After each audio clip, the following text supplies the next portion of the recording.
Hello and welcome to Watch Our Crappens, a podcast about all that crap on Bravo that we just love to talk about. I'm Ben Mandelker, and joining me today is the one and only Ronnie Karam. Hi, Ronnie. Welcome to your work week. How are Well, you? thank you. So glad to be here. It's my cookie day. I brought some cookies. Cookies. Melissa Gorga randomly got a full-fledged article in the New York Times this weekend about her sprinkle cookies, which is shocking because those sprinkle cookies came out like 10 years after the fact. And now the article is dropping like 10 months after the fact. So I don't know. I guess people don't care about Tomminess when it comes to Melissa Gorga and her cookies. But yeah, she got those. She got a full spread, which is major to get in the New York Times. But the cookies are pretty good, I have to say. I had some, and they're shockingly good. But that we're not here to talk about Melissa Gorga. Today we are here because it is a day to recap Real Housewives of Atlanta. And of course, before we dive into that, this is like our Texas week. Welcome to Texas Week on Crappens.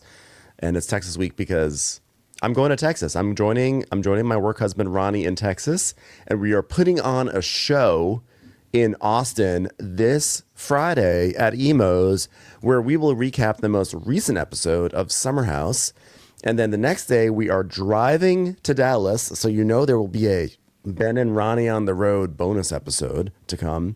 And in Dallas, we are going to the Texas Theater, and we are recapping the classic Vanderpump Rules episode, Sex, Lies, and Audio Tapes, Season 6, Episode 5. So that will be a great time. And then I have some bonus Texas, which is that on Wednesday, I'm going to see the Cowboy Carter tour. So I'm going to see Beyonce. So I'll be sort of like spiritually in Houston on Wednesday, even though I'll be in Los Angeles. So it's a big Texas week for me. And I'm very excited. I'm Jell. You're going to go see the bee. I'm going to see it's my first ever Beyonce concert too, oddly enough. I was going to try to see the last one, but I got COVID.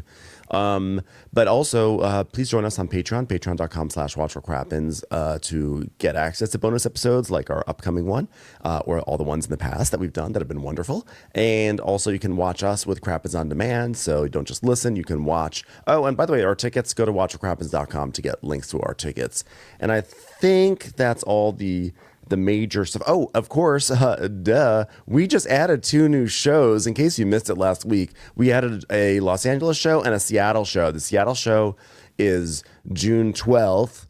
I think it's safe to say, I don't want to overstep, but I think it's safe to say the night before, well, I don't know. I'm not going to say anything. But June 12th is our Seattle show at the Neptune. And then June 19th is our Los Angeles show. So come join us for those. Those are going to be great times. And we are going to end our big tour, our own Cowboy Carter tour, the Mounting Hysteria tour in Los Angeles on the 19th. So come join us. It'll be great. It's going to be some great times, y'all. All right, let's get into Real Housewives of Atlanta, Season 16, Episode 9, Blame It on the Henny. Blame it on the Henny. You know what I'm going to blame it on? I'm going to blame it on the Bailey Q, because I have something to say. I thought long and hard about this. I think Cynthia's been doing a very nice job in the role of friend of the season. I've been really enjoying her in that position. So they resurrected the Bailey Q for this episode, which is, the Bailey Q is kind of like one of those like repeat events that we get that no one's like particularly excited about. It's not like going to the Berkshires, but like, you're like, okay. And they sort of like push it on us enough that when she says, I'm doing the Bailey Q, you think, oh, wow, it's the Bailey Q episode. And then you realize, do I care about the Bailey Q episode? And I think, here's my thought. I think Lake Bailey is beautiful. It's a beautiful house. It's a wonderful piece of real estate. I think it's too small for the Bailey Q. I don't think that Cynthia's house can sustain the Bailey Q because they're always cramped around that sofa. They've got no place to put their plates. And she always has like wet meats, a lot of barbecue sauce, and everyone has to hold it in their laps. I'm surprised no one stains all their dresses. It's just, the logistics don't work out for me, and I think it's time that we move on from the Bailey Q because of that. I like the tightness of it because it means more mess, and that's what you need. Like whenever they try to walk off, they can't walk off, which is hilarious. They're like, I'm out of here. No and then they can just walk to the kitchen counter, and then they have to walk back. So I actually like it. And actually, I'm appreciating the Lake Bailey a lot more these days. I love the views. I love the size, just because it's like a more comfortable size to have to live in. So I like that. Here's where I think the problem is, and maybe is where it's bothering you, is this wasn't a mess messy Bailey Q. Normally she pulls out the game like, okay, now we're going to ask questions. And then the questions are messy and then everybody fights. But this time she was like, since it's Juneteenth, let's talk about Black history. Girl, this is Real Housewives of Atlanta. It's not that Black history is not important. I want to see people fighting. I don't want, they're not going to fight over Juneteenth quizzes. Okay. We need to see fights. I also feel like there's something very chaotic to me about the fact that they all cram in on the sofa. And because she always invites so many people, like people that aren't even on the show, and they all have to sit on the sofa. But then there's like this strange kind of like gaggle of men that got crammed into the kitchen because they're not allowed to be on camera, basically, or not allowed to be in the scene. So I always feel like there's just like so much activity and people are jammed in there, and it just feels humid in there. And I just find it to be an uncomfortable place to look at. Like, I think if she's going to host an event like this, she's going to have to upgrade her house or invite fewer people. It's time to make tough decisions. Tough Decisions by Ben Mandelker. Get rid of your house. Note. If you want to keep this job, get an extra living room.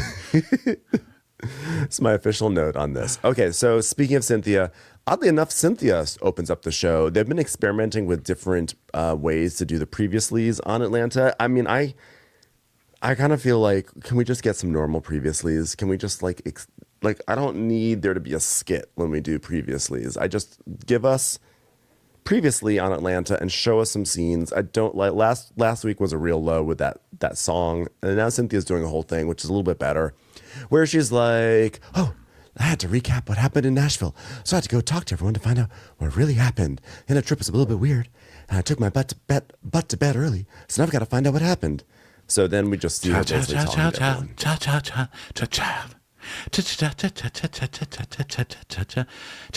It's a Cynthia investigation. So she's going to lunch with everybody to figure out just where it all went wrong. So we start with lunch with Kelly and Shamia. And so Kelly's like, well, we were just upstairs getting our beauty rest because we stayed up till 5 a.m. And Shamia's like, we had a stinking good time. Okay, stop. Stop singing. Let me tell you what happened at 4 a.m. The itsy bitsy spider. I think Shamia would wear me out. I never saw this side of Shamia before, but I think Shamia constantly breaking into song, basically being like an eternal drama club kid. You've already got me. I mean, how many of us do you need? You can only really have one of us in your life at one time, drama kids. Yeah, but you're a different kind. You're like, I feel like the sassy gay version.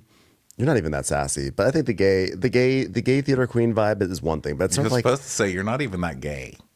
But you're not even that you kept gay. the You're not even that much of a queen. You just took away the good part. There's just something. There's like the Anne Hathaways. You're still highly penis loving, but I'm going to take that sassy away.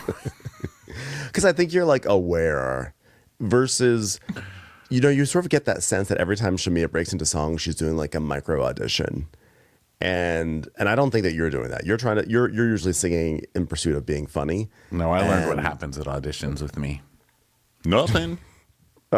At some point, you just stop auditioning. Yeah, I just feel like Shamia is sort of doing these tiny little auditions everywhere, and I don't know. They really set her up to be kind of like the glue of this season, and I'm surprised at how much she's not the glue. She said at the beginning, "I'm the glue. I'm the glue of this season." So she set herself up to be the glue. You know what? I don't need glue. And here's the things that I don't like. Things that you have to glue. Okay. I learned that from craft night. Things that constantly need to be glued can get out of the way. I don't need it. It gets all over your fingers. Glue's not fun. It's made out of dead horse hoofs. She's like the paperclip of the season. She definitely brings things together, but easily, disposed of and falls apart. And so like, I don't think that she's as gluey as I think that she has claimed, because I don't find her to be in the center of much. And I think like, I feel like she's sort of, if anything, she's kind of fallen a little bit to the wayside. I guess maybe her storyline about how her child got an ear infection and she started to cry about it wasn't as compelling as she thought it was. Well, I think they're doing that whole let's build the show around Shamia thing, and so she's just really trying to give the star energy. It's like I'm the center. I have all the friends. I'm the glue. I'm the singer. I've got the biggest house, and she does have all of that, but she doesn't really have main character energy. You know, it's like the glue's usually not the main character, but you know, I mean, I like Shamia. Okay, Yeah, we like her. There needs to be kind of main characters in Housewives, and I don't think right now we've got any. I think Angela's probably coming close, but she's kind of sidelined by all the other women, so that makes it hard. But she's the closest, but I still don't think we have one. But you know, it is kind of a first season of a reboot, so you know, you got to wait to see what cream rises to the top.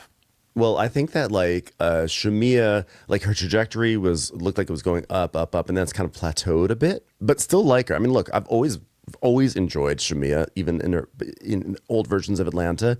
I just think that like what I thought she was going to be this season has plateaued. However, I do think that Angela is kind of the breakout star and the breakout main character of this season. And I think the producers thought it was going to be Porsha. But if you look online, it's actually amazing how so many people are really coming down on Porsha. And like really kind of universally, everyone seems to really love Angela. So I think that like maybe part of it is because Angela has found herself in that coveted role of kind of being as much of like quote unquote the victim as one could be on this season. Well, which is funny actually because Britt would be the victim, but Angela somehow is the one who's like sort of semi-ostracized, and that always works well with the audience. Well, she's also got the best stories. You know, the family is real weird. No one can kind of piece together what's going on. Did her husband impregnate somebody? I mean, there's a lot to go on. So, you know, we'd love a good mystery. We like seeing things fall apart on these shows. So she's got the most potential. She does. And she also has that vibe of like, you are all children, right? Like she kind of has that vibe of, I'm married to a very successful former NBA player, and I don't know why you guys are trying to come for me because I'll destroy each and every one of you one by one, and I have no problem doing it. Yeah, she has the most entertaining husband. She's got the most entertaining extra family members kind of lying around, extra stories. So yeah, so far she's not afraid of anybody, which is really helpful. No one. So we skip to Angela's version, and Angela's like, well, you know, I'm hearing voices outside my window, and they're calling me Big Bird. And then we go back to lunch with Kelly and Shamia, and they're saying, well, you know, Britt's shade was that the husband cheated and he had this outside baby on his slate. And Cynthia's like, oh, wait a minute. What? And so then Porsha said, and then we cut back to Angela. She goes, she said, well, I should fuck Charles. That's what Porsha said. I should fuck Charles. And Cynthia's like, oh, Jesus. We need a Juneteenth and a quiz on Black history. That will fix everything. So we see the flashbacks, and we see Porsha saying, so you came down here to tell me you heard me say Charles's name? And Angela's saying to Porsha, well, I hear that you're talking about me, so I put my pajamas on and said, let's address this. So then Cynthia's like, Porsha, you said something about how you'd have sex with Charles. And she's like, I actually don't even remember saying that, but later in the episode, I will tell you specifically why I said it and what the reasoning was in the full context, but I don't remember saying it. Are we going to blame it on the Henny? She's like, wait a minute, Hennessy saved me that night because I was about to blow that bitch all the way up, okay? But I wouldn't fuck anybody's husband, okay? Again, I swear. So we all know that she just said, oh, really? She's so afraid of, you know, me fucking husbands. Well, maybe I should fuck her husband then. See how she likes that, which I don't think is really that bad in the end. I wish she'd just say that because we don't need multiple episodes on this. Yeah, I actually think that it was probably said like as like a joke, and I do think this it has been blown up. So then we go back to Kelly and Shamia talking, and Shamia's like, well, when we got back, I gave her a minute and I texted her. And then I guess Angela sent her a big text. But then we go back to, oh no, she goes, did Shamia sent Angela a text, right? And Angela sent her a big long text, correct? Yes. Then Angela sends this big, long text. After witnessing the disrespectful behavior towards me and my husband, there's nothing to be said, ... And then she speaks. She's like, there's nothing to be said. And here's 10 pages of text. And they keep fast forwarding the reading of it. She's like, and it's clear that our morals and values don't align. Morals, values. It's all good, though. Sisterhood. Be blessed. They're like, wow. So Cynthia's like, well, the only thing that's open after midnight is legs, jail, and the ER. And that's why you need to take your ass to bed early. I'm like, well, no, because if you didn't take yourself to bed early, you wouldn't have to go around and have all these conversations with people. You'd know all the information. I say stay awake and get it firsthand. Yeah. So we have the Bailey Q announced, and there's a prophet coming, which I know Cynthia thinks is some big deal, but we've already had Drew do that in a previous season, Cynthia. Yeah. Okay. We had the Prophet Lot. That's right. It's a lot of Christians with prophets coming. I didn't even know. I feel like that's like spoken against in the Bible, but I don't know. I haven't renewed my membership in a while. I didn't know the prophets were like a thing. Like, I didn't know this was like an alternative to our standard psychics and tarot card readers and things like that. It's more Christian healers. Yeah, I didn't know about this. So I didn't know that like there was you can go down the prophet route. I thought there hasn't been a prophet in like a few thousand years. Well, there haven't been. That's why it's weird that they're bringing them back. And the prophets all have great makeup now, which I don't think original prophets like had really good makeup and hair. I think they were always just in like sheet robes and like had scrabbly hair, and they like climbed down from a mountain somewhere where they were like writing tablets. Like, who the fuck does that? Like, get a pen, you know? Yeah, I like that. Like, just because you're a prophet doesn't mean you can't dress well. So I like this new brand of prophet. So Atlanta's at least like upping the prophet game. So yeah, now we have prophets, and this one's hilarious. This one's kind of hilarious. So now we go to a birthday party for a dog, and it's Chacha, Kelly's dog. It's her birthday party, and we see lots of drag queen dogs gathering for this party. That's a good way to put it. Drag dogs. And I feel so bad for this dog, not only because it's dyed and jeweled and all of that stuff, but because the dog isn't able to enjoy its own party. It's like, who's raising this dog? Fucking Bella Hadid's mom. What was her name? Yolanda, the almond mom, is like, you can have half an almond, and that is all. You want a birthday cake? You can lick the whatever icing comes off of the candle, and that is all you got for your birthday. And that is how this dog is. There's a dog like chasing frisbees and jumping up, and this dog just wants to play. And she's like, no, you will sit on your little mat, Cha-Cha. And she brings a mat because God forbid Cha-Cha step on the grass, and Cha-Cha has to like stay within this little. I just feel bad for the dog. This dog's not enjoying its life. Gypsy Chacha Blanchard. That's what she should be named. It's just like, you stay here, Chacha. We're going to protect you. Chacha is ill right now. I think Chacha has pneumonia and bone cancer and bow cancer. She's got cancer in her dog bow. So. Chacha, would you like to say anything? Whiff. Oh, she's still so young. It is kind of funny that they got like a dog to do like a professional dog trick dog, that like catches frisbees quickly and stuff like that, and making all the other dogs watch it. I was like, was this to shame the dogs? Be like, you could be doing this. Yeah, but that's like torturing the dogs. That's like for a human party, you being like, it's a pizza party. Okay, Ronnie, we're gonna have one guy just eat pizza in front of you, and you can't eat it. Like, what the fuck kind of party is this for me? So I don't have birthday parties. I just think that Chacha's dye job is so bad. So I understand like why Chacha has bright and vivid colors, because that way Chacha can never be stolen and go away anonymously, unless of course the person who steals Chacha just gives Chacha, I don't know, a shower. But I still think that like as dye job, like if you're gonna do a vibrant dye job, just do a good one. Like this just looks sad. I feel like this is what it must have looked like in 1984 and in 1985 when people tried to kind of like copy Cyndi Lauper or something like that, and they sort of like emerged from their bathrooms with just these hideous like purple or orange hair, and their parents are like, what the fuck are you doing to yourself? Yeah, and I guess it's so that the dog is recognizable if it's kidnapped, or is it because it's too ugly to be kidnapped? Because that would explain a lot of my childhood haircuts. I mean, I would like to ask my mom, like, why would you give me haircuts like that as a child? Well, you weren't kidnapped, were you?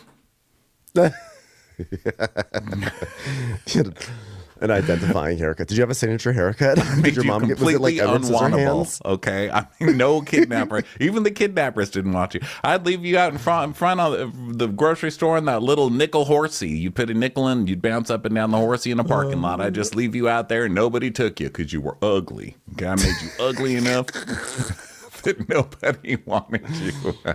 It's also, I think, statistically harder to abduct a child when they're bouncing around so much on those horses. It's like, whoa, how do I get my hands on them?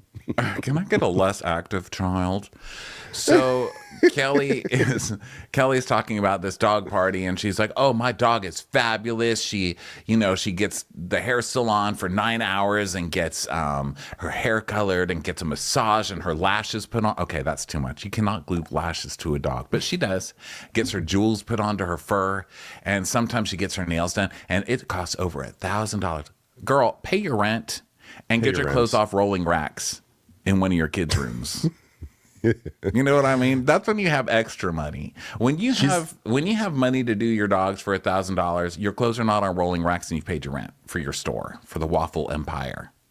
Yeah, this is this almost makes her jump the line ahead of Brit in terms of candidate for first person to have financial legal woes from this new cast. Although Brit is hard to beat, because she definitely has like MLM written all over her, MLM fraud.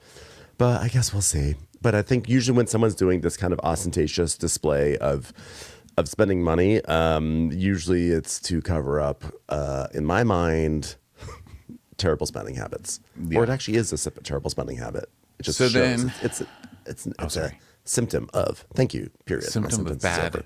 Yeah, symptom of bad spending habits. So then we unfortunately get to hear Britt's voice next. Mimosa and Chacha? Well, our ladies are fabulous. They live a little fabulous life. Please stop talking. Please, whatever you do, listen, I'm not saying the whole season's a bust, but you're starting to kill me with Britt. I can't listen to that. I can't listen to it. And people are complaining to us. Like, that's the most annoying thing you guys do on this podcast. I have to fast forward through the... Yes, and I get it, but listen, that's the only impression we can even do of this new cast, and it's the most annoying thing I've ever fucking heard. So get rid of her, and then you get rid of us. So you guys start a change.org petition to get rid of that lady, or at least get some straws implanted in her nose so she can breathe again, because I can't take it. It hurts my head. Her septum has deviated so much, it's almost been like made illegal. I think that also, I think it's time for us we need to politely also bring an end to this mimosa agenda. We have to stop. Mimosa's not going to happen. There are a lot of dogs on Bravo. Some dogs happen, some dogs don't. Mimosa's not going to happen. At least like Chacha's in the running, right? Because Chacha has the pink and the jewels and the fake lashes. Like, Chacha's making an effort. Mimosa's just like a random dog, okay? And Mimosa, I mean, what's funny about Mimosa is really cute. Mimosa almost looks like a lamb. Mimosa is like one of those is like a fake lamb dog. But like, you know, she brings Mimosa to the party, and Mimosa has like a little black ribbon on. I'm like, who is Mimosa mourning right now? And I'm like, there's just nothing about Mimosa that seems like that Mimosa should even be called Mimosa. If Mimosa was literally just called Lamb, you know, I have a thing about pets being named after other animals, but I think in this case, I would be okay with calling Mimosa Lamb, because Mimosa is so lammy.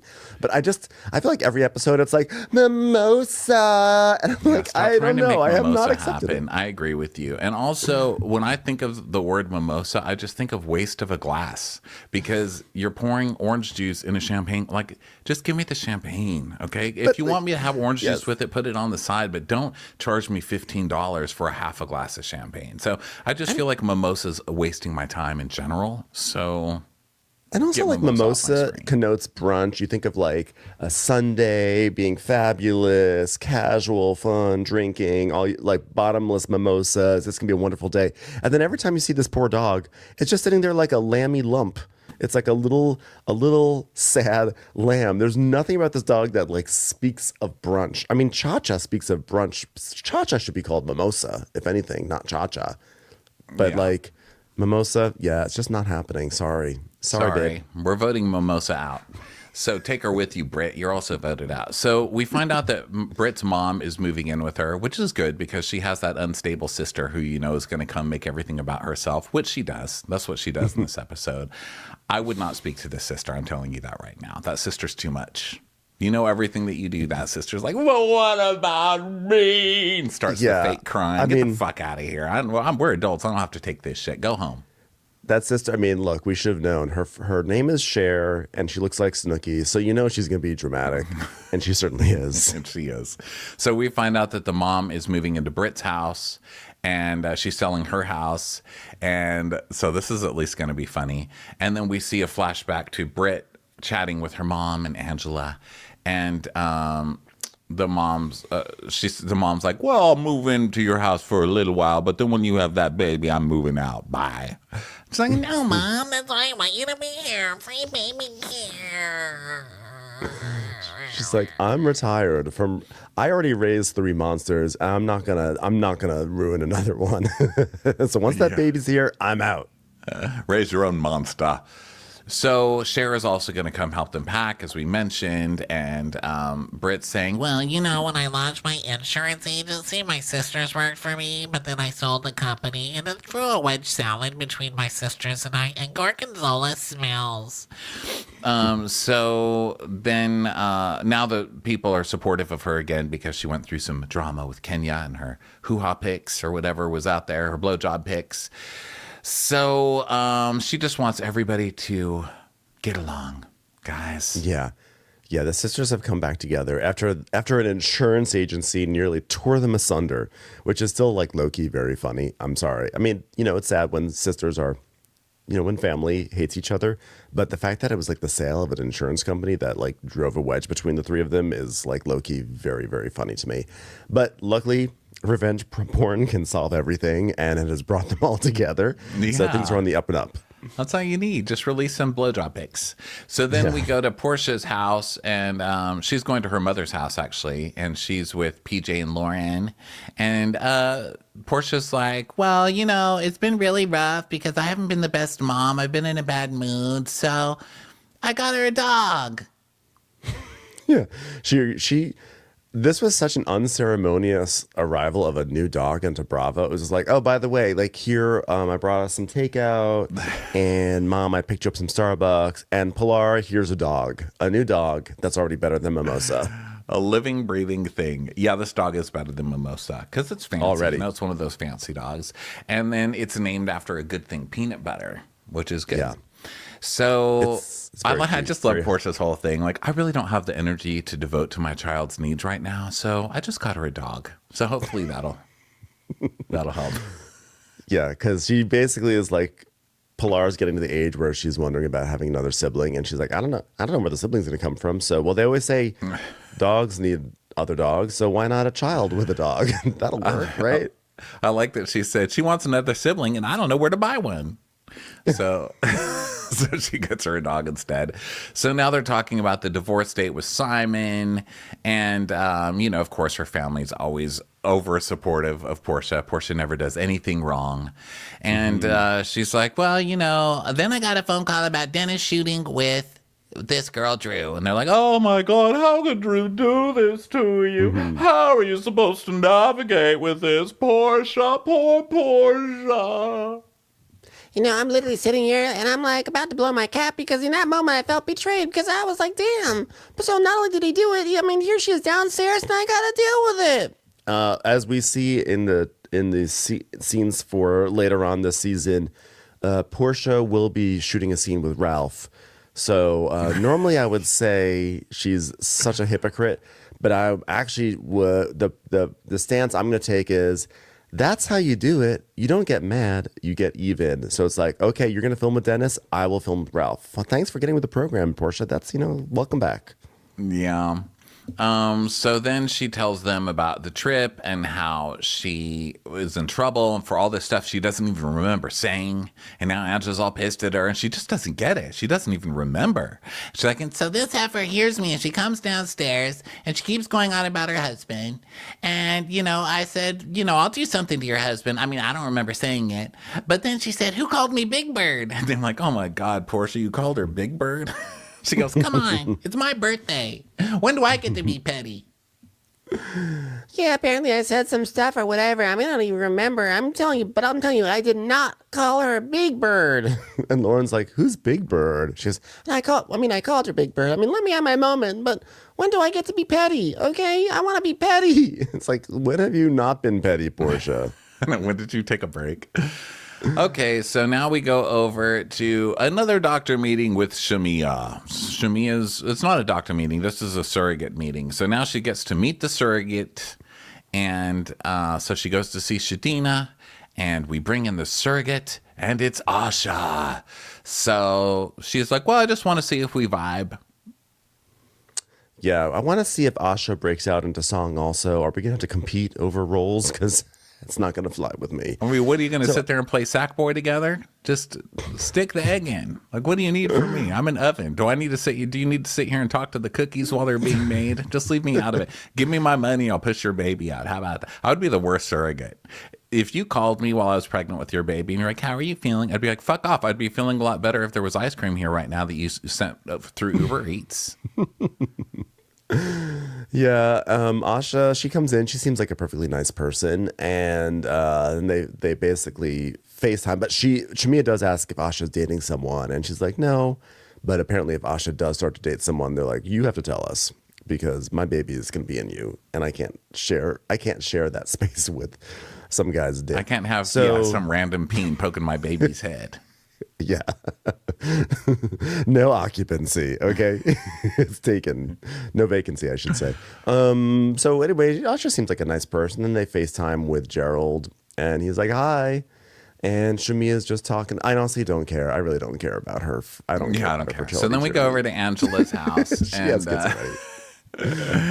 Angela's like, my husband is a former New York State basketball player and he works out every day. So they're working out and she's talking about how hard he is on her while she's working out. Yeah. Which he is. He's like, slower, deeper, do it better. You're not good at this, are you? Have you ever done a push-up before in your life? Lift that better. Lift it better. Okay, turn it around. Okay, other side. Charles, what are you talking about? Oh, sorry, I was talking to the corn on the cob I'm making over here. I'm making about 45 of them for no good reason. You can keep doing your squats. He's like, balsamic, oil, salt. What even are those moves? I'm sorry, I'm doing the Brussels sprouts for 500 people. That aren't coming over. So she's like, so let me tell you about Nashville. So Porsha was upset that I invited Drew, and she goes, well, how did you invite someone to Nashville? Why would you invite someone to someone else's trip? And she's like, listen, I wanted Porsha and Drew to kind of get along, and my intentions were good, and that's what you would do. He's like, no, I don't do shit like that. I don't even care if I get along with you. What do I care if people get along? And so she's like, he loves to play devil's advocate so much that I look to him to get the opposing side. It's like, you know what the haters are going to say? Tell me, Charles. And he'll tell me worse than the haters tell me. I love that. It's like, I thought you're supposed to be on my side. Every time he's like, you're wrong. Why would you have done that? What a stupid thing to say. Glue your wig on. Jesus Christ. Go fix your hair. Go fix your makeup. He's always looking at her with like a little wry smile, like, what bullshit did you get yourself into just to be on this show? Yeah, he's just constantly amused by her. So she's like, well, Porsha had a dinner party, and so Porsha had Britt talking for her. And so we see that clip, and he's like, well, I mean, let Porsha speak for herself. I mean, doesn't she's got a big mouth, right? Anyway, I was just like, Porsha, why did you take that lady's husband? He's like, well, how do you know that she took him? Because the streets know that she took him, and I needed something to say because I didn't have anything to say at that dinner, and nothing was happening, and the producer said I had to start a fight, so I just kind of took over Britt's line or Kelly's line and did my best. Yeah, this was just a stupid move on her part. And Charles like, well, that's the worst person to talk to, the streets. And she's like, well, then she told me to kiss her ass. And he goes, okay, well, you were wrong for asking her that. Why would you do that? And she's like, oh, okay, be on Portia's side. You buckled up? And he's like, I don't wear belts. And she goes, okay, well, you need to if you're going to be on her side. Okay, anyway, now I heard them talking about you, Charles, that you're messing with a girl in New York. And he's just smiling.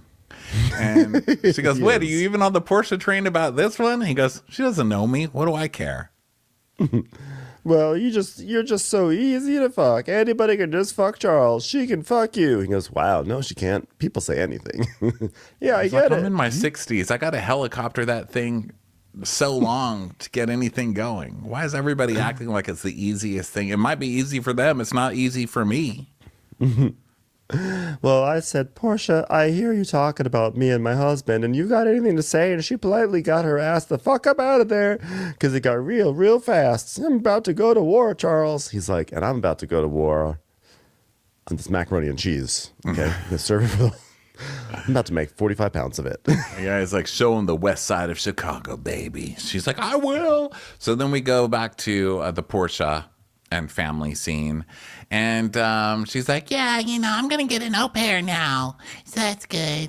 Because, this is hard. Pilar needs more. So I got her a dog and an au pair. so Dennis comes over. And Miss Diane's like, well, an au pair, this feels like an arranged marriage, Porsha. I'm getting a wife. Ha ha ha ha ha. So then Porsha says, It's really important to me that Dennis and I have a good, cohesive co-parenting relationship right now. And that's like my priority. And that's what I'm doing. and then Dennis joins in the confession. Hey, what are you doing here, Dennis? So he's like, let me punch in. It's time for me to punch in. He's like, Okay, you're punched in. so basically, by the way, she's decided that she's not going to be upset about Dennis and Drew anymore. Maybe because she decided, I'm just assuming that now she's going to go after Angela instead of Drew.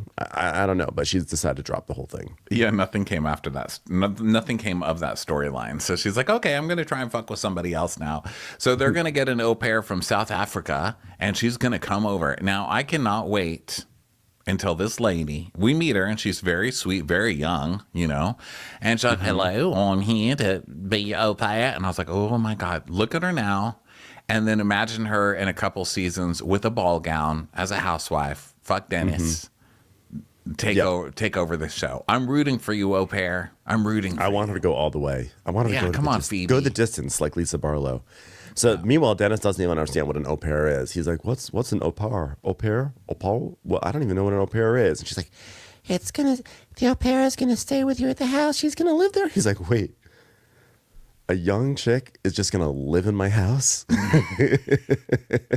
and you're the one making this happen? Yeah. Does she require hot dogs? She comes over, and they've gotten her a welcome basket of balloons and a cake. And she's like, oh, a cake? She's Yeah, we just want you to feel welcome. So, Yeah. it doesn't make me feel welcome if you say that. We want you to feel special, so we got you a cake. Now sit down, and here's your hours. So Dennis is like, okay, so what do you like to do when you're not working? Does it involve hot dogs? She goes, well, I would like to read. And I also have some two au pair friends that are here. They're like, Oh, that's cool. You have friends. Great. Their names are Britt and Kelly. It's like, wait a minute. I like that answer too, because what if they were like, hey, what do you do when you're not working? She's like, Coke. How about you? hard drugs. So they send her away. They send Lauren away to train her. And she talks about how Dennis is an honorary house husband, but she's going to move on from this Drew thing because she just wants a good relationship with Dennis, and Dennis needs to have a good relationship with Peanut Butter, and Peanut Butter needs to have a good relationship with Phoebe. And if all this works, maybe Pilar will be happy. Yeah. But Portia's still going to roast him a little bit about filming with Drew. And he's like, I wasn't filming. I came to a session. Cameras just happened to be there, which is filming with Drew. And then he says, I respect how you feel. Drew's not even signed to me anymore. And now there's nothing else to talk about because you obviously scared her. So this was kind of like a casual and I feel like important detail that was glossed over. So Dennis and Drew are suddenly not working together anymore. Maybe after she signed with that major record label known as Sign Here for a Rev Share Plan. Maybe she dropped Dennis after that. Yeah, maybe. I don't know. I don't know that I believe it, though. I don't know what believe mean? it either. So then Portia's like, well, you guys need to take accountability. And especially if she tried to sleep with you, because that's what you said. And he's like, what? I didn't say that. She goes, look. And he goes, please, I've never even been in front of this lady. And so Portia pulls out her phone and she's like, okay, well, you said, well, all you had to do was say, yeah. So that means she tried fucking you. He's like, no. Well, I'm not the one hitting that. She goes, who is then? He goes, not me. She's like, okay, so are you going to do a breakup song too about your relationship? Whatever, I'm done with it. Okay, now we're friends, brother, right? We're friends, right? And she tries to like shake his hand. He's like, I'm not going out like that. No, I'm not shaking your hand. So now we go over to Britt, and she's packing up her mom's house with her mom, her grandma, and her sister Cher. So Britt's like, Growing up in the Edie household, my dad was like always the light and the glue, and I miss my family being close, and I feel like ever since my dad's been gone, we haven't been as close. And back at my mom's house, it does bring back a bunch of memories. and she's just talking about how, he built this house and whatever. And so this is like a special place. And now they're packing it all up. Yeah, and Cher's really upset about it. It's like, how could you move out of here, mother? You're so selfish. This is my childhood. Oh, it's like, oh God, Jesus. How could you throw that rolling pin away, mother? This is my like Cher's doing the most for the cameras, and they're teasing her, and they're like, Mom's ready to hoe now, and so they're just kind of going through stuff. And then Britt talks about how Cher and her mom are always at each other's neck, which is what is happening right now. Because Angela, she's like, how dare you throw daddy's stuff away? And she goes, well, how dare your daddy leave me? And she goes, he left you because he died. And she's like, exactly. He started it. So we're packing up this shit. The mom's like, because they're all, Cher and Britt are very upset, but the mom's like, I want to get out of this place. I don't want to live. Clearly, she doesn't want to live in this place with all these memories, right? She literally says, because now you guys can't come home, meaning I don't have to. She's like, every time something goes wrong in one of your lives, you move back in here. Most likely Cher, let's face it, because Cher is a Cherist. She's an emotional Cherist. And so the mom's like, I'm going to move into a place so tiny that nobody can come move in. Okay, I'm old, and I don't want to have to deal with your shit anymore. So they're fighting and they're bickering, and they're going back and forth. And finally, Gladys, the grandmother, she has a cane, and she's like, I'm the grandmother, and you all have got to stop it. I love Gladys. She's like, I'm sick of all these people. Shut up and turn on Matlock. Yeah, so then they FaceTime their sister, Tiara.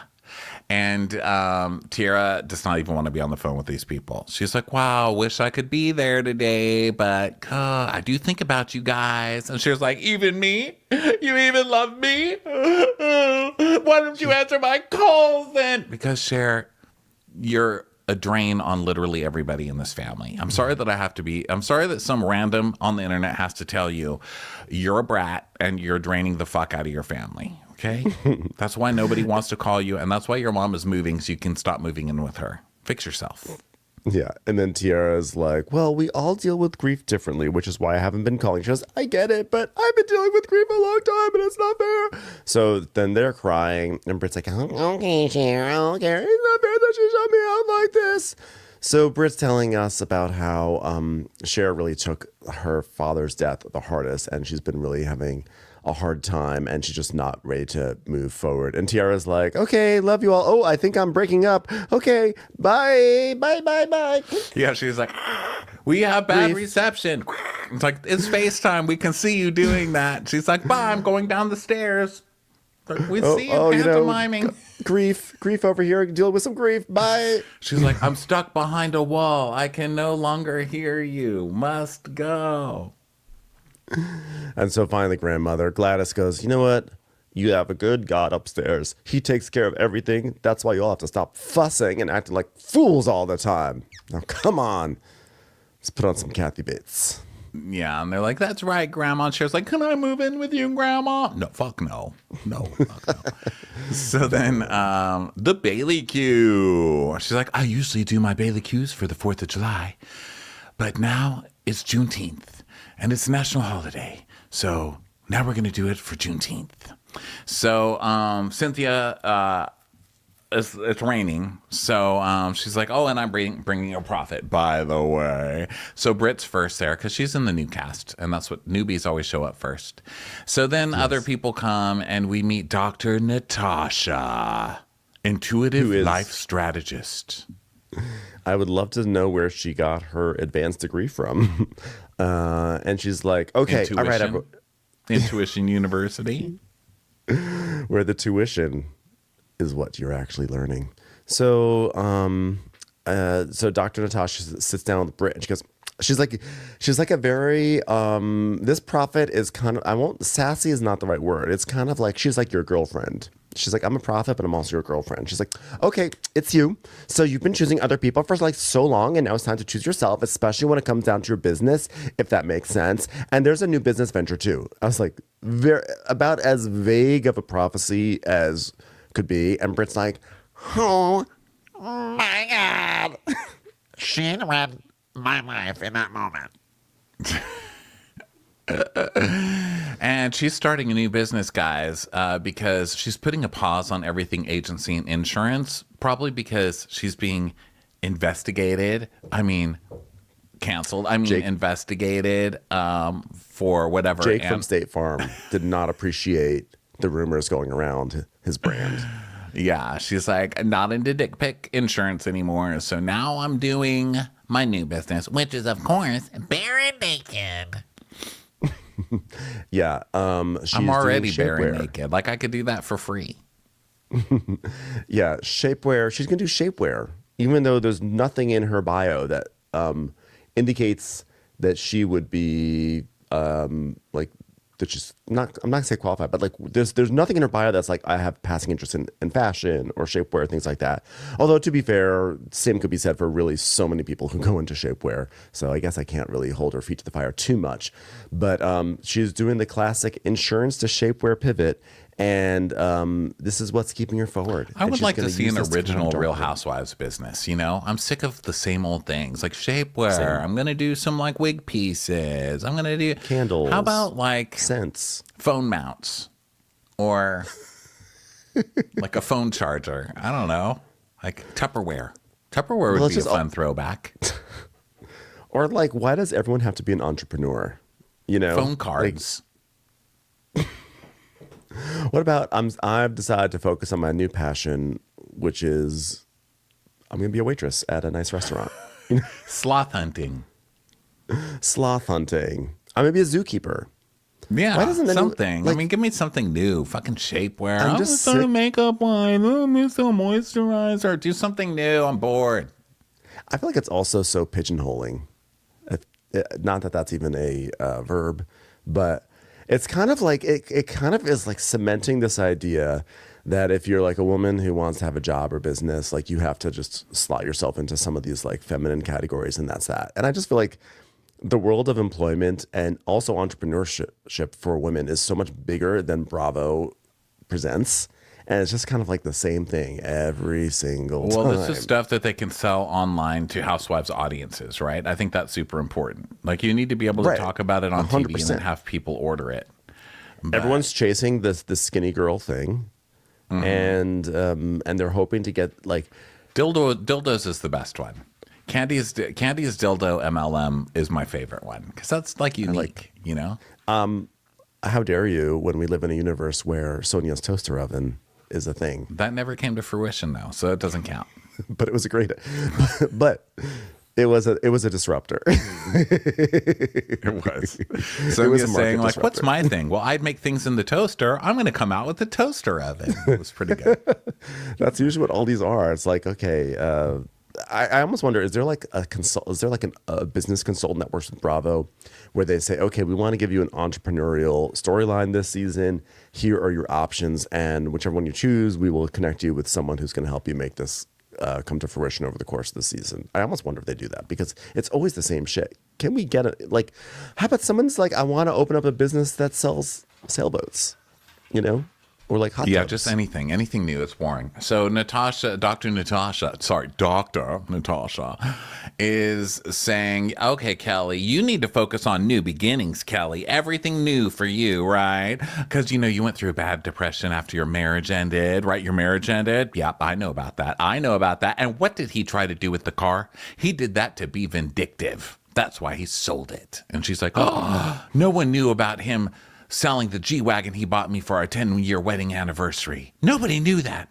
Only Brit. You're a psychic. You're a G-Wagon psychic. I know, what a specific use for psychic abilities. I have a prophecy.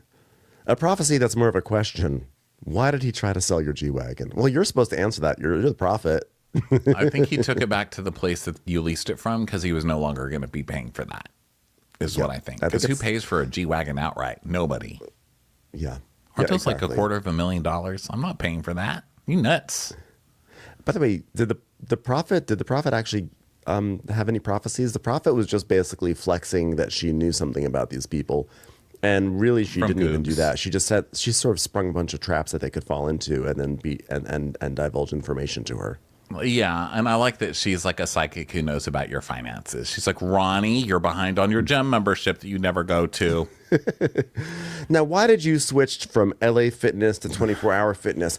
I didn't tell anyone. I just did that this week. Ronnie, your credit score went down 2 points again this month. Are we going to take care of this? Okay, let's make a calendar for our bills.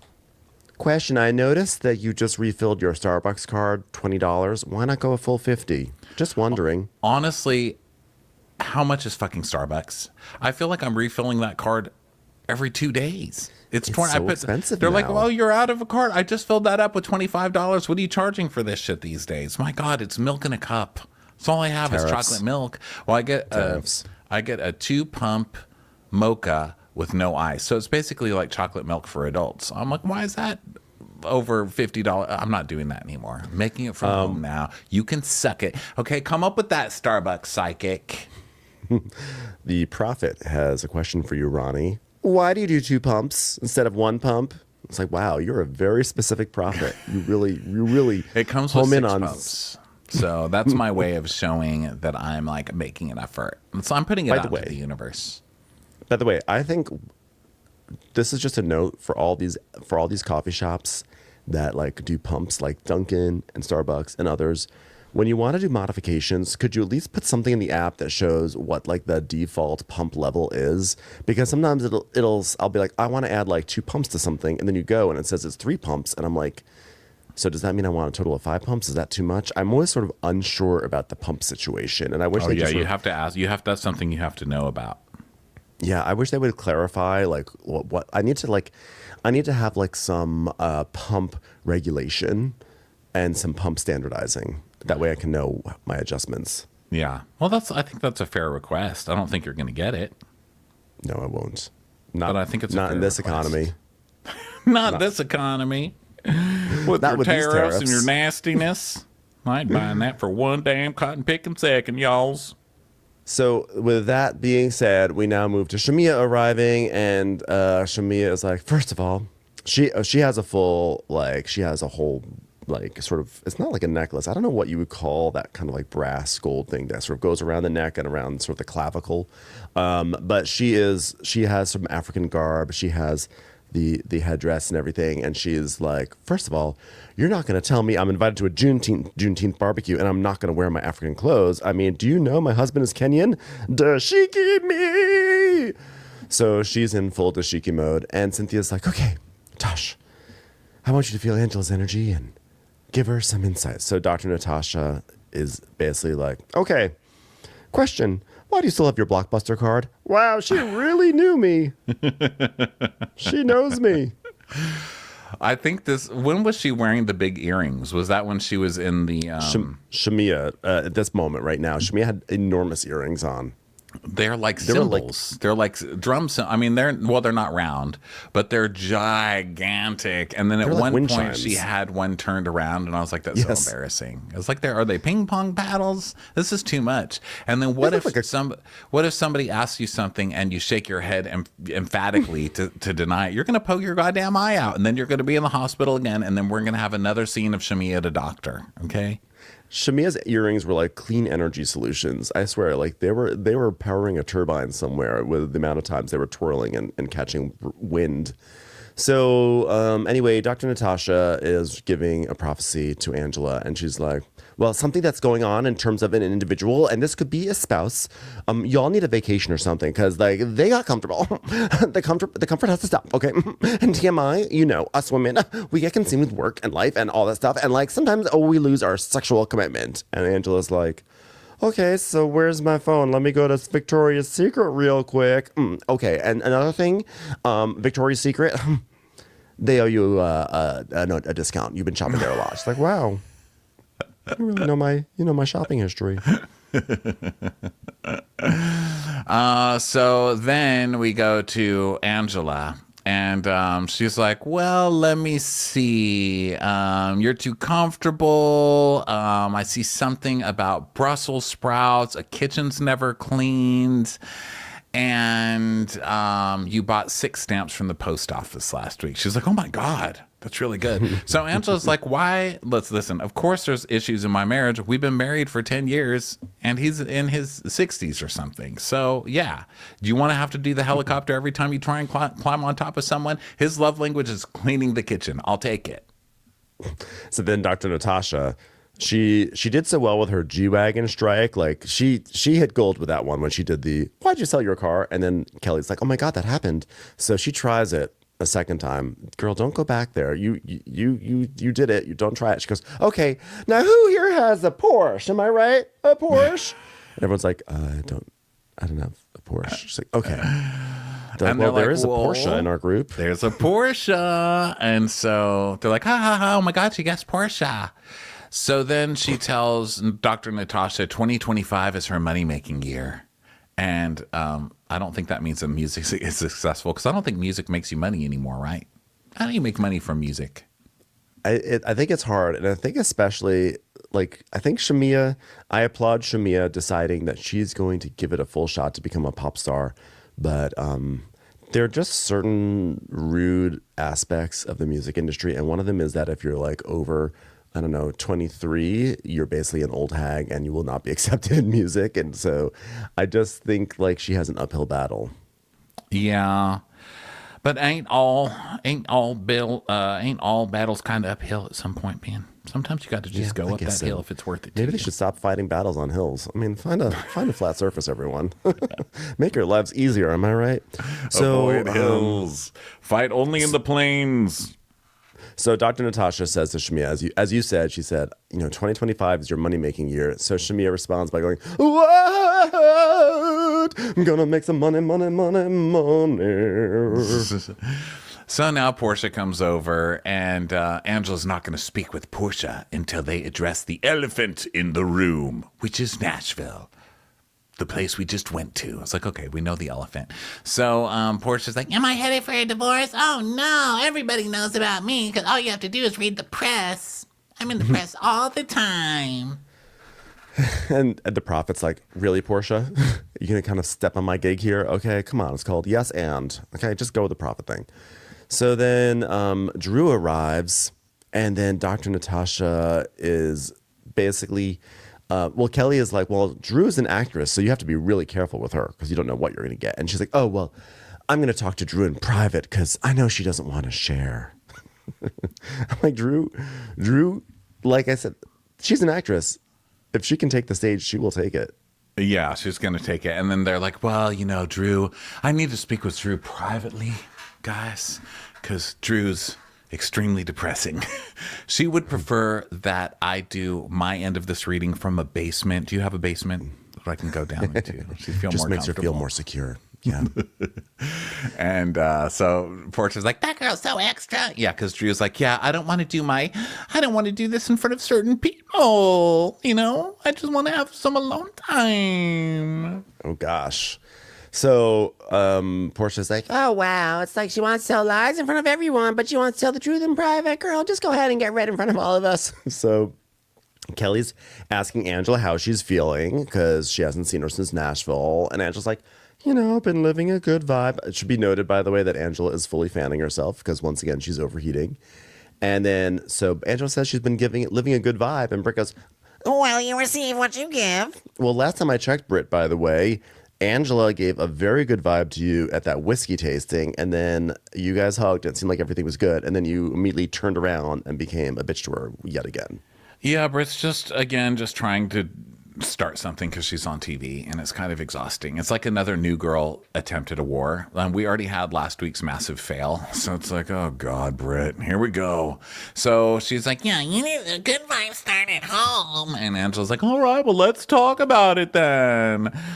So Britt's like, well, I think the prophet might have been spot on. What do you guys think about Charles, about her terrible marriage? And Angela's like, well, do you have something you need to tell me about something? And she goes, do you not read the words coming out of my mouth? Calm down, that big ass mouth. I should be able to. Oh, big mouth. It sounds like you need to use that mouth more often. Angela's like, oh, I do. Not as much as yours with the stretch marks around it, though. So Britt stands up. She's like, show me. Andrew just goes, you got miles on your mouth. I'm married, Britt. You're a whore. I just like that Angela goes from like, you know, shading to alluding to just blatantly saying, yeah, you're a whore.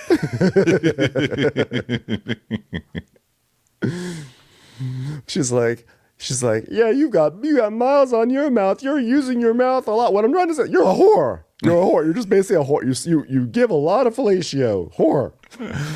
And so Cynthia's like, no, not today.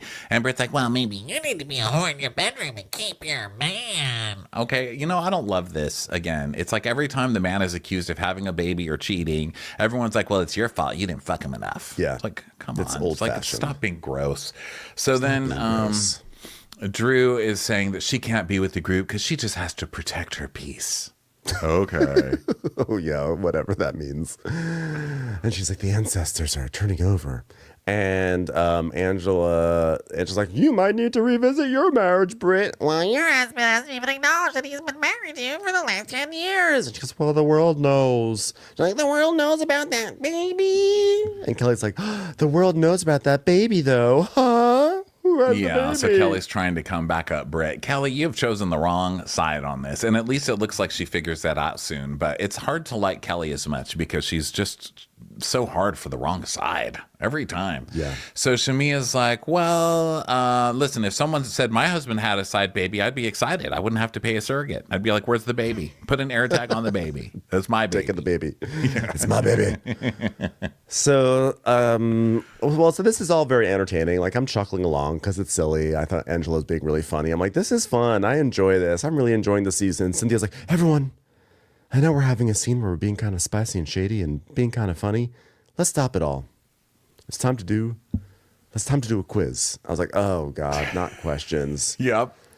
It's time for our Juneteenth quiz. So But at least it wasn't Never Have I Ever, to be fair. Well, this made us miss this made me miss those games, you know, because this one was just like, it's not that it's not important. It's that this is a housewives party. Okay. We're just talking about people being whores and mileage on mouths. And then to go to like, you know, something educational. I mean, it was like, look, it was not a very serious moment. Everyone was laughing and still having fun, but it's kind of like, Cynthia, let the scene play out. Like, you should have done this before the prophet. I feel like because now we're in the messy part of this of the episode. We don't have to stop everything and have like, you know, it doesn't matter. It doesn't matter whether it's about Juneteenth or whatever. It's just like you're having a moment where you're sort of like throwing in like a structured, scripted moment of like we're going to play a game when there's already a good flow in the scene. Although it is kind of funny when Porsha gets a question wrong and she goes, I have never been so loud and so wrong in my life. And then they flash back to 2013 when she thought there was a literal railroad underground. That was and Cynthia saying, her grandfather is a civil rights hero. Wow. So then we go to eating time, and Cynthia's like, okay, now I need to see Porsha Williams and Angela Oakley in the tiny entrance room with 2 chairs. Okay, it's the prophet room. We're going to call it the prophet room. So she's going to try and broker peace. So she says, okay, I wanted to have space for you guys to have a conversation. And so you guys talk. So Angela is saying, well, initially when I invited Drew, I just wanted you guys to make up, and I felt attacked. And she's like, Well, she wasn't invited, and you blew past that. And so now it's not even on Drew anymore. You know, you went toe to toe. Yeah. And so Angela's like, well, I don't know what you're talking about, you know, with all that. And Angela is, they're basically just like hashing it out. They're kind of having like kind of a, they're not really having a fight, and they're not really having a make nice. They're just kind of like, well, I said this and you said that, but I said this and you said that. Well, I think because they've already done this 5,000 times, and that's a problem with this season. They're trying to pull a Beverly Hills where they have one thing happen and then they fight about it all season, and this show just can't withstand that. We need fresh things. So they've already fought about this multiple times, and now they're being made to fight about it again, and they're both just like, I don't agree with you, so let's just make up. So they agree to make up, even though they still disagree with each other. So they both half-ass apologize, and then it's done. So now Porsha tells us it was a stupid comment about making, you know, the fucking Charles thing. And she's just like, it's alcohol, you know. But how was I supposed to know old Dumbo was up there with her big old ears listening? But since she was, I'm sorry. So Cynthia's like, okay, all right, okay. So we've done that. All right, and now Shamia, you and Angela can speak now. And Shamia's like, let's do it. I was like, I didn't know that Shamia and Angela even had an issue. So, but I guess they do. So fine. So now it's like time for sit down number 2 with Angela in the prophet room. Yeah, so now Shamia's like, well, I just wanted some closure on the text that you sent me because I don't even know why I made you feel some sort of way. And then I get 10 pages of words. And she's like, well, your best friend says to you I should fuck her husband. I was looking to you as a married woman to check her. And she's like, but you guys were fighting and she was talking shit. I'm not saying it's okay, but it's not my fight. So why are you talking to me? Okay, but then why do you need a private conversation about it as well? About that? Right. And she's like, but still, she's like, I don't know. I was just like kikiing with everybody. You know, I was laughing and funny. And I think laughter is healing. You know what else is healing? Singing. I mean, hell, I laughed him at my uncle's funeral because they buried him looking like a pastor and he never stepped in front of a foot in the church. And Angela's like, I don't really know what's going on here. But like, look, I don't think this conversation is necessary because it's going to lend itself to something. So she's like, okay.